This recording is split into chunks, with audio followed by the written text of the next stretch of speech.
Welcome everyone. Thanks for joining this very spontaneous live stream. Today I want to show you how I did my latest track, Generator. If we jump over to my personal Beatport page, it's over here, so you can see that. On my Beatport page, there it is, Generator. It has been out for quite a while now. It has been released on Plastic City. Really proud with that release and really proud about the label. Definitely check that out, and also please check out my other tracks if you like. Let's jump over to Ableton, and as always, you can ask questions if there's anything you would like to see, and I would just like to show you the track at first, jump a little bit through some parts, and then we go into the exact elements and what I used and which software and what my process was for this track. Okay, let's jump into Ableton. So that's my session, and let's start from the beginning. So actually this track turned out quite different. In the beginning, what you can see and what you can hear is it's quite dubby and it's very deep. And that's what it was in the beginning. It started out as a very interesting, kind of dub track that I did. And then I added more and more elements, and it started to get groovy and more aggressive. And yeah, that's what it came out at the end. So yeah, let's jump a little bit. So we're still in the intro phase. I like to play a lot with dub elements. I don't know why, but since I started making music, I just love making dub tracks. So we're still in the build-up phase, and now let's go to the breakdown. Adding more and more elements, getting more groovy, getting more aggressive. Then we have this classic trick of going into a breakdown, just taking out some elements, introducing a new one, and then we go full blown into the first element. Establishing all the elements, going into that, and yeah, that's how it started, and that's really the whole track. It's just like looping over and over again elements, because it's a dance track, so why make it too complicated? I often overproduce my music, and with that one I try to be more classic and more simple.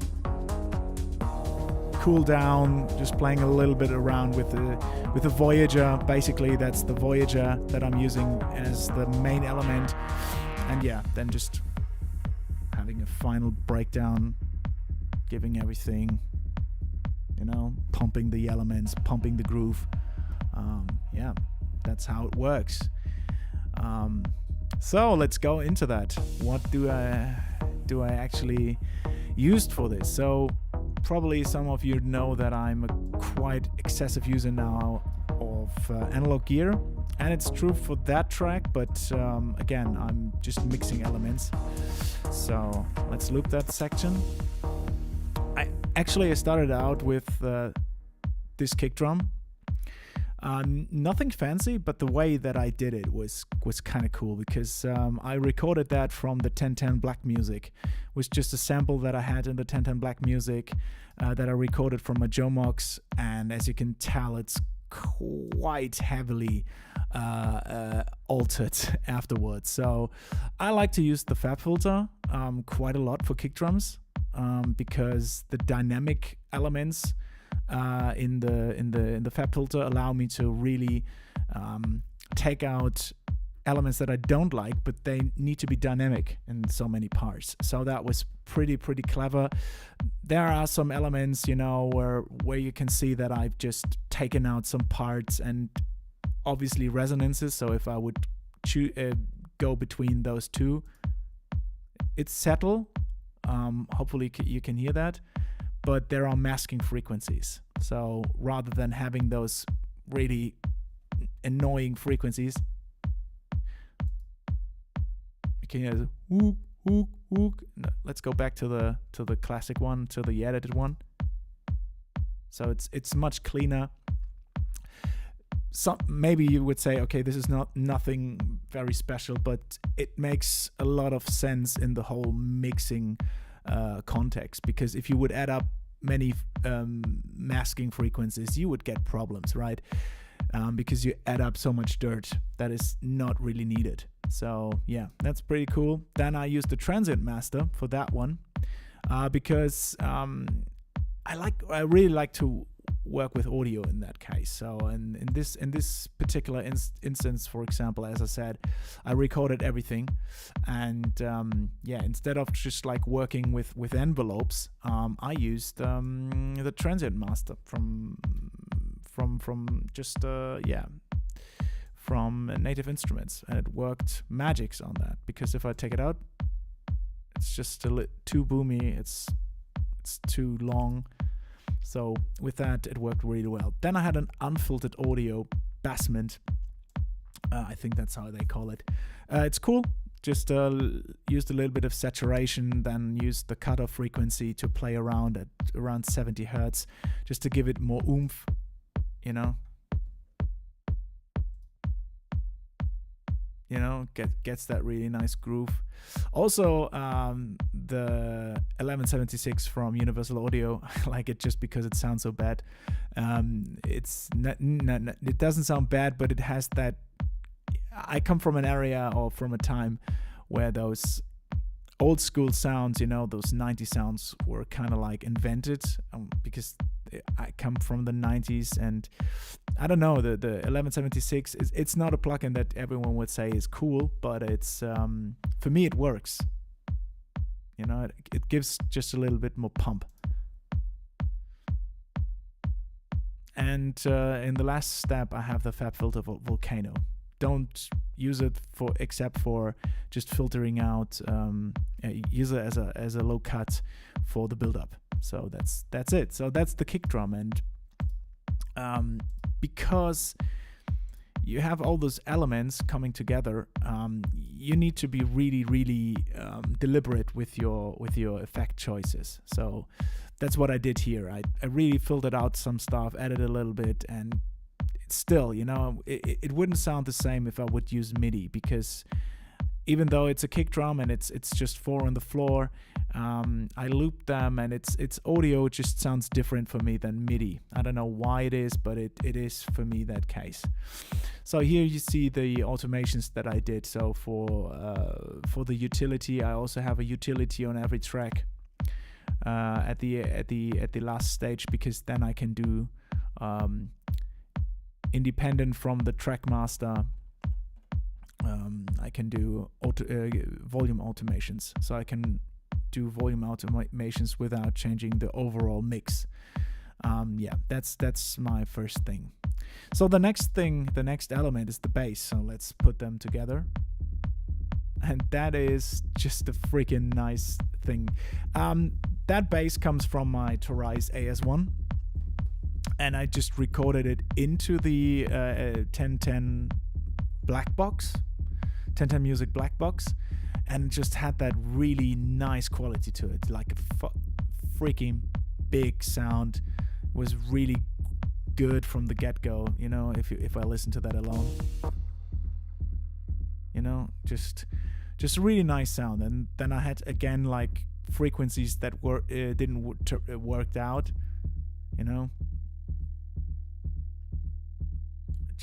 just way too boomy, just masking everything. And yeah, clear that out again. UAD 1176.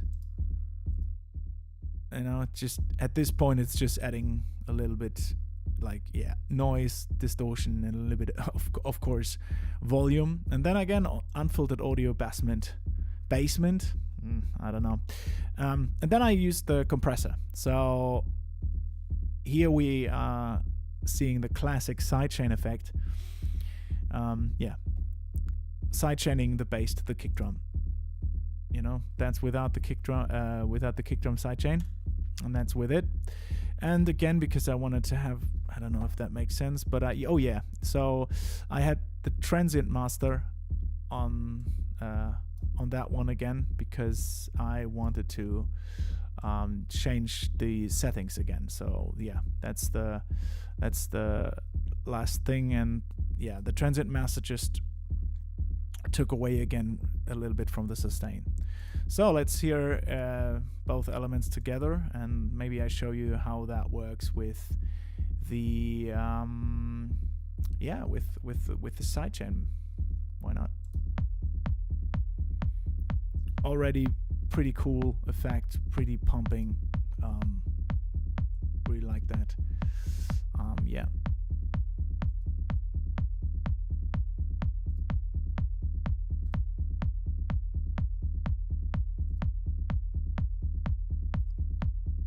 Yeah, so works pretty nicely together.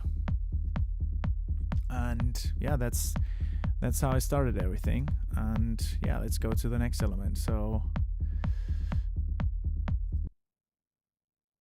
oh, there's the clap. Oh, that's not where it is right now. So that's yeah, nothing too special. Just using soothe and yeah. So my clap actually consists of two elements. Like if I remember correctly. Yeah. So it's two claps put on each other. One of my old noisy clap sounds, and just a little bit more like a classic kick drum. And as you can see, I switched around the timing. I really like that feature in Ableton, you know, playing around with shifting elements pre or post. That's really what gives me a good groove. I learned that from Jay Dilla, from Moose T. Those guys, they know how to switch and change sounds.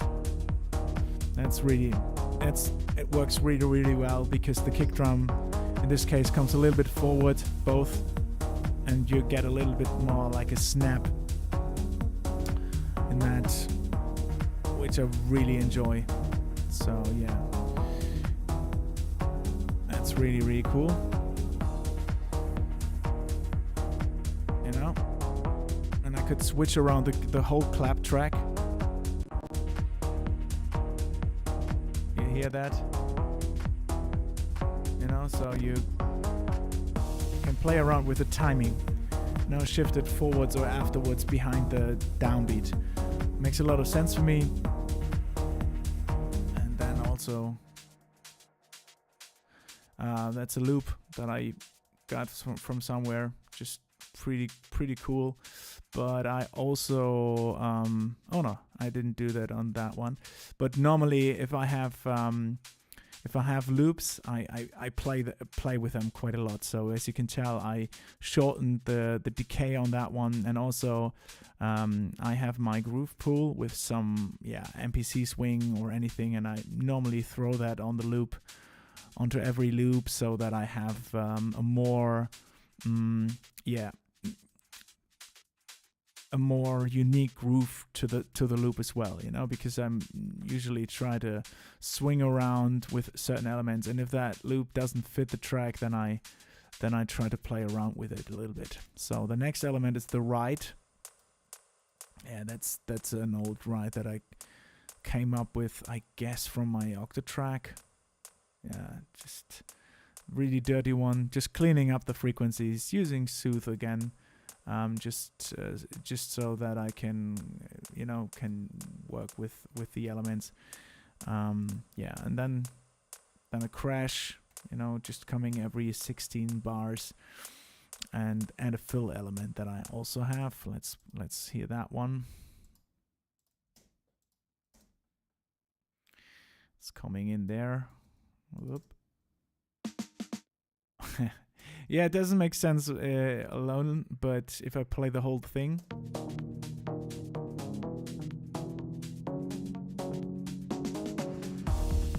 So you have that fill, and then you have that huge, that huge aggressive tone from the clap, and then it works. That's just how I do my drums. I think one thing that is really important is to understand how I work with drums generally. So what I do, instead of like grouping drum tracks, I usually send them to an insert track. So I create an audio track where I send all my elements to from that particular one, and then I use the in mode so that you will send that the track would listen to the incoming signals and nothing else. So what you get is a bus. So that's the bus right now for my drums. All my drum elements go to that particular bus, drum bus, which is nothing more than a drum track with an input on the software, software level. So you can see all that track in submenu. That means that all these tracks go to that selected track right now. And in that, for that instance, I usually use a lot of settle things. So I use Presswerk, which is kind of like my go-to compressor. Oh, I see that you guys do not see what I think you don't see if I open up an element, right? Oh, that's now what I'm realizing. Ah, damn. Okay, how can we do that? I think because I do the window capturing, right? Too bad. Wait, let me see how I can change that.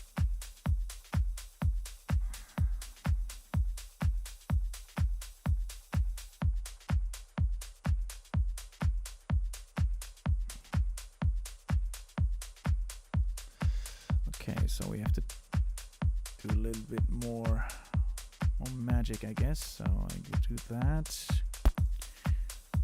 And let me stop this right now, and then we have to go into OBS. And sorry for the inconvenience. I thought you would see the plugins as well, but you don't. So we have to do that. Display capture, that's the one that I want to do. Boom. Okay. Now we do that. Okay. And now we switch over. Sorry. First time, guys. First time. So let's do that again. So now you can see that again. Let's go back to my drum track. And here we have the drum bus. And as I told you, I use a lot of different plugins. So for this instance, I'm using ZEQ, Presswerk, and I'm using, of course, a utility. Decapitator, normally I would use that, but in this one I didn't use that, I think because it was too aggressive. So if you would open up Decapitator and would play around with it, yeah, it was too much, you know. It was just too much. I really like Presswerk and ZEQ.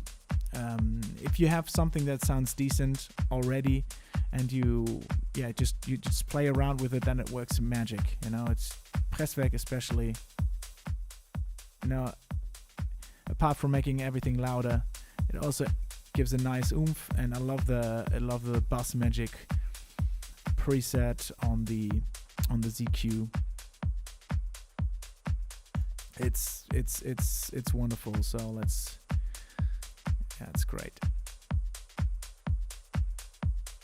I actually because I love the ZEQ so much. I actually bought the real Siemens EQs. They are up here, above the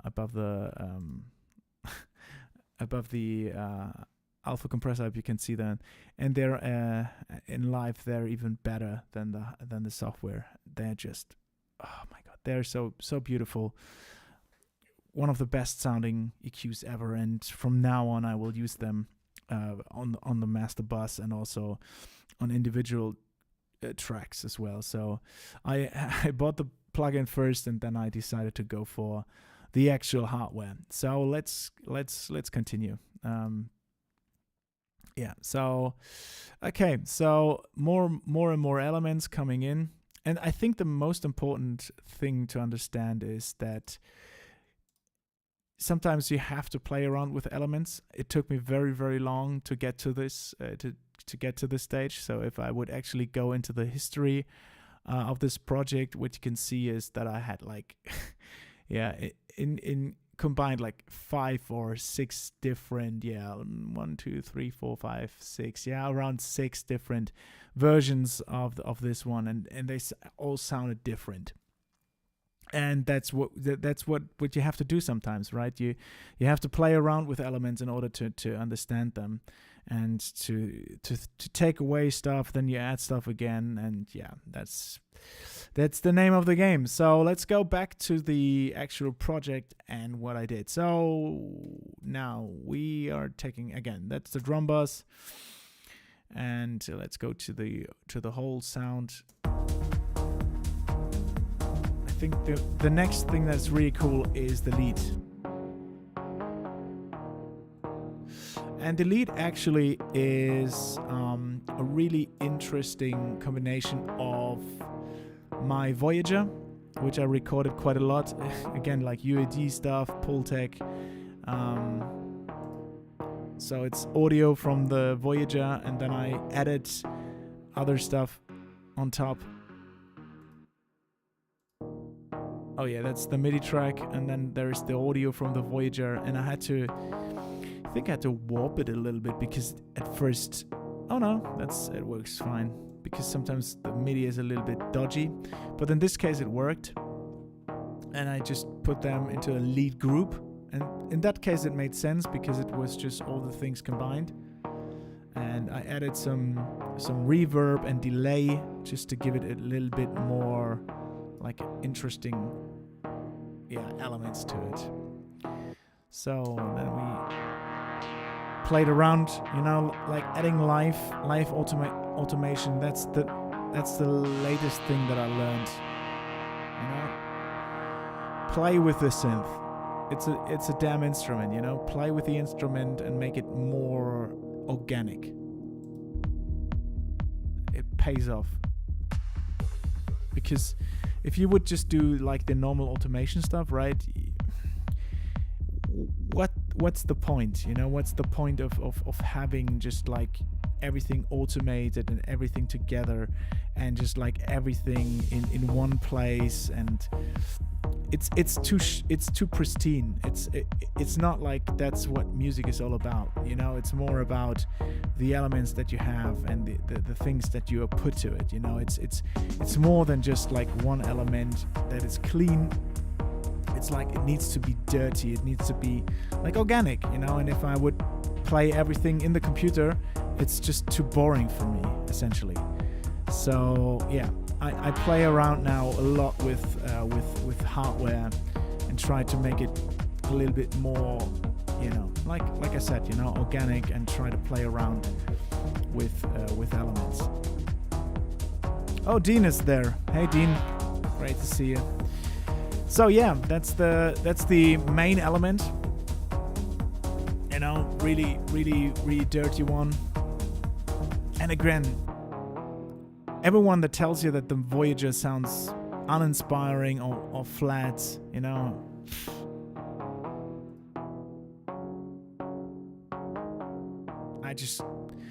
I could listen to this all day. Maybe I'm not the greatest keyboard player, but the sound itself is very interesting. Yeah.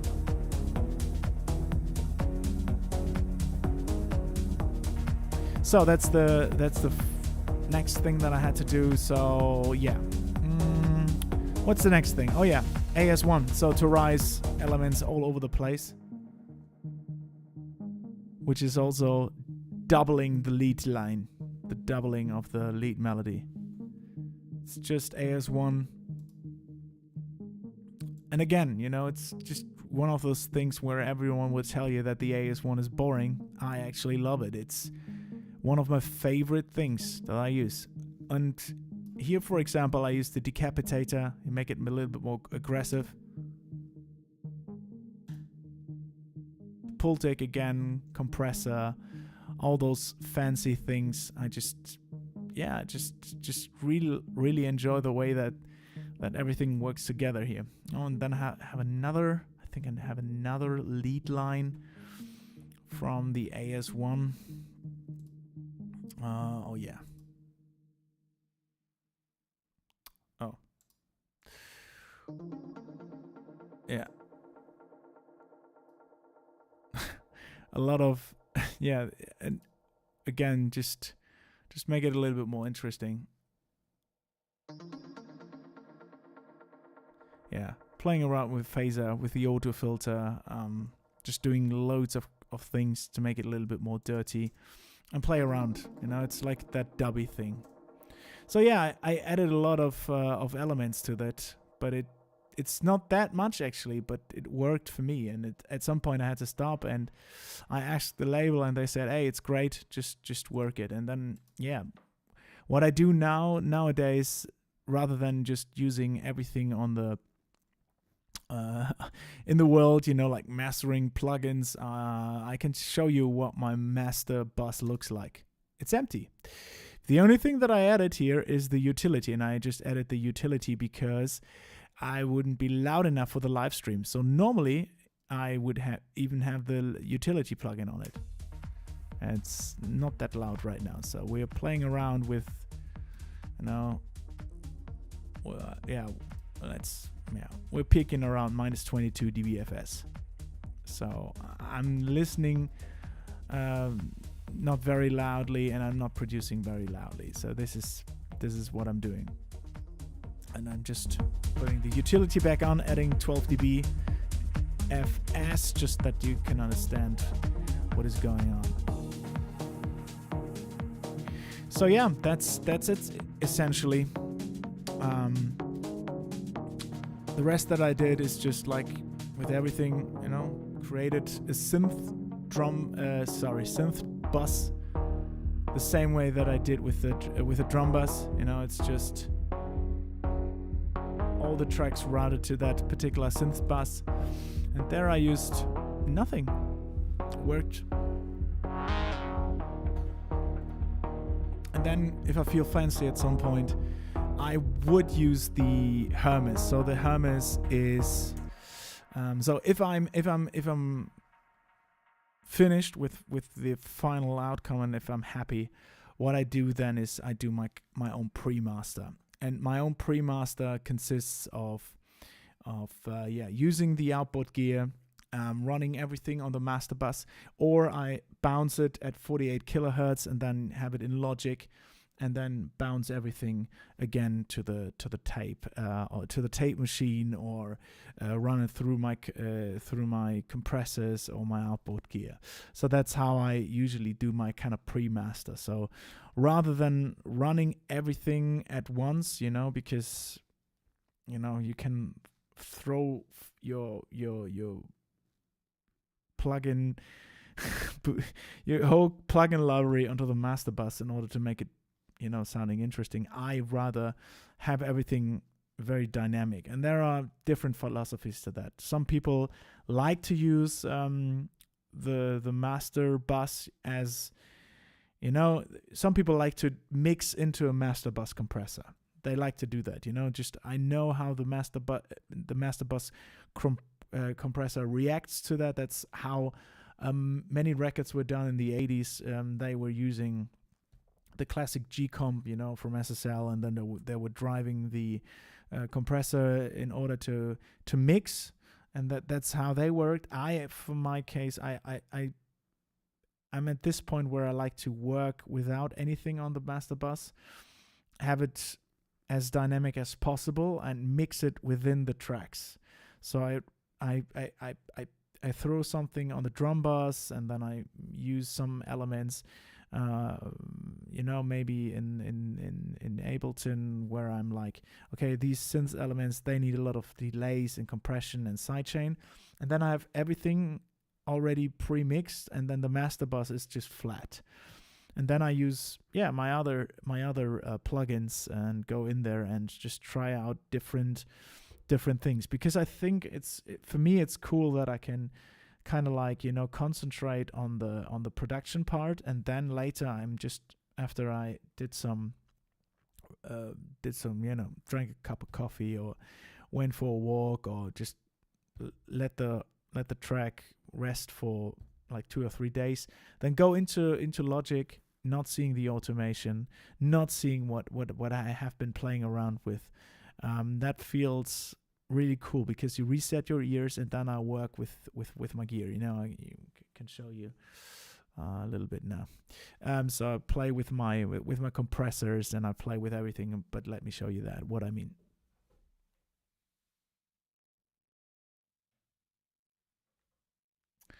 So this is my outboard gear. I just put it on. That's how I would then approach everything. So I have my tracks. I have bounced my whole thing, and then I would go into the Hermes, which is my insert box, and then I would reroute everything. Would use the compressor, the Iron, or the Rupert Neve designs, which I didn't have at that time when I was making the track. I definitely used the Custom Audio Germany HD 250 on the Premaster. So I play around with the elements and try to see what I can do to make it more finished. But I always use a mastering service, because I need someone that can re-listen to the track, or that will re-listen the track and maybe will tell me, hey, you mixed that bass too loud, or you mixed that kick drum very boomy, please do something with that. And there are some very valuable things. For example, I often overproduce underproduce my kick drum. So you saw that, right? I use the dynamic EQ and try to kill out some frequencies, but that's not how it works normally. Normally, I just mixed my kick drum, and then everyone would say, hey, listen, man, you have so much frequency stuff going on in the low end. You need to rework that frequency range. And I never listened that while doing the production, because I was just in the phase of doing everything. So that's how I had to reshape my kick drums and learn from that experience. I think that's it for now. It's just my first stream. I try to test out whether or not if I will do more streams in the future. We'll check out if that's a thing that you guys enjoy. We'll invite more people again, more production talk, maybe also again like a mastering session, checking out different compressors maybe in live stream. That could be also very interesting. You're playing around with the alpha compressor or with the Iron live. Maybe that's also something you would enjoy. Let me know. I'm open for everything. I think it's really cool to do live streams, because then I can interact with everyone directly and sometimes understand what you guys would like to see and would like to hear, and then we can play around with certain gear. I think that's a pretty dope idea. I think I will start this like continuously, or like doing like a cool live stream session every Friday. I think that's a cool date for everyone, and then probably around 8 p.m. Standard European time. But we'll see. This was just today for me to check out whether or not everything works in terms of like technology, if everything is running. Now I know I have to find a way for you to see what is going on with my plugins. I don't know why Ableton would not show you the plugin windows, but the rest.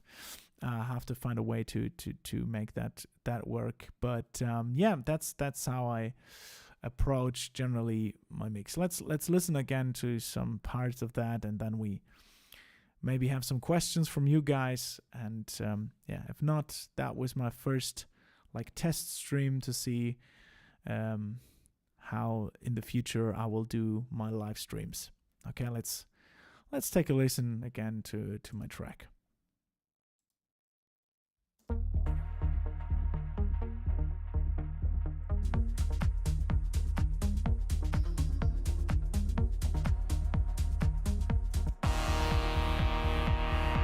Oh, and by the way, please buy the track. I need money to buy more gear. No, just joking. If you like the track, please stream it, show it, share it, and you will hear a lot of more music from me in the future. I'm actually working now on a lot of music. Really excited to share that with you guys, and maybe we can also do like a live stream where I do some jams or something. Just let me know in the comments.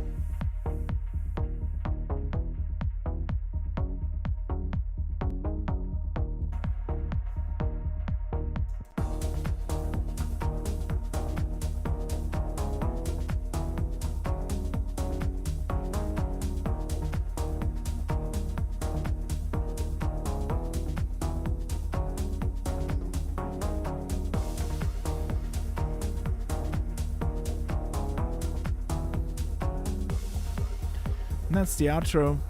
You know, that's where I came from, what I wanted to do in the first place. You know, it's very dubby, it's constant groove.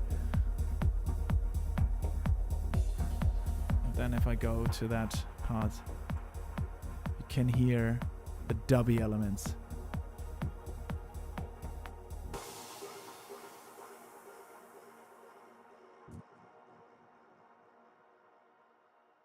Yeah. So that's my track Generator. It's out now. It's on Plastic City, one of my favorite labels. If you don't know Plastic City, they have been at the forefront of deep house music and tech house music, because Terry Lee Brown Jr. was one of the first guys that really combined the elements of techno with the groove of house. So yeah, he's the originator of sort of like tech house, and I'm really thankful to be part of that legacy, because Plastic City has been always a label for me where I was like, this is one of the greatest labels ever. Still listen to Terry Lee's Coffee House, and just listen to the whole back catalog of that label. Also the Time Writer is great, man. He did a masterpiece in 2021, a new album. It's really freaking cool. You guys should check out that one as well. So yeah, Plastic City, Generator, I'm Fable, and I'm really happy that you have been with me, and I hopefully see you on Friday, and then we'll do a more planned stream. And yeah, thank you so much for watching, and I see you probably on Friday.